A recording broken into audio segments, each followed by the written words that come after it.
തദ്ദേശ തിരഞ്ഞെടുപ്പ് പ്രചാരണവുമായി ബന്ധപ്പെട്ട് നിർദ്ദേശങ്ങളുമായി ഹൈക്കോടതി. അനധികൃത ഫ്ലക്സ് ബോർഡുകളും പോസ്റ്ററുകളും എടുത്തുമാറ്റണമെന്ന് തിരഞ്ഞെടുപ്പ് കമ്മീഷന് ഹൈക്കോടതിയുടെ നിർദ്ദേശം. കോടതി 2 ആഴ്ച സമയമാണ് ഇതിനായി അനുവദിച്ചത്.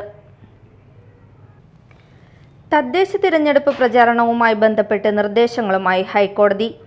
അനധികൃത ഫ്ലക്സ് ബോർഡുകളും പോസ്റ്ററുകളും എടുത്തുമാറ്റണമെന്ന് തിരഞ്ഞെടുപ്പ് കമ്മീഷന് ഹൈക്കോടതിയുടെ നിർദ്ദേശം. കോടതി 2 ആഴ്ച സമയമാണ് ഇതിനായി അനുവദിച്ചത്. ജില്ലാ തിരഞ്ഞെടുപ്പ് ഓഫീസർമാർ തദ്ദേശ സ്ഥാപന സെക്രട്ടറിമാർക്ക് നിർദ്ദേശം നൽകണമെന്ന് കോടതി പറഞ്ഞു. 3 ദിവസത്തിനുള്ളിൽ മാതൃകാ പെരുമാറ്റച്ചട്ടം തയ്യാറാക്കണമെന്നും തിരഞ്ഞെടുപ്പ് കമ്മീഷനോട് കോടതി നിർദ്ദേശിച്ചു. ഒരു തരത്തിലും അനധികൃതമായ ഫ്ലക്സ് ബോർഡുകളും പോസ്റ്ററുകളും ഒട്ടിക്കുന്നത് അംഗീകരിക്കാനാവില്ലെന്ന് കോടതി പറഞ്ഞു.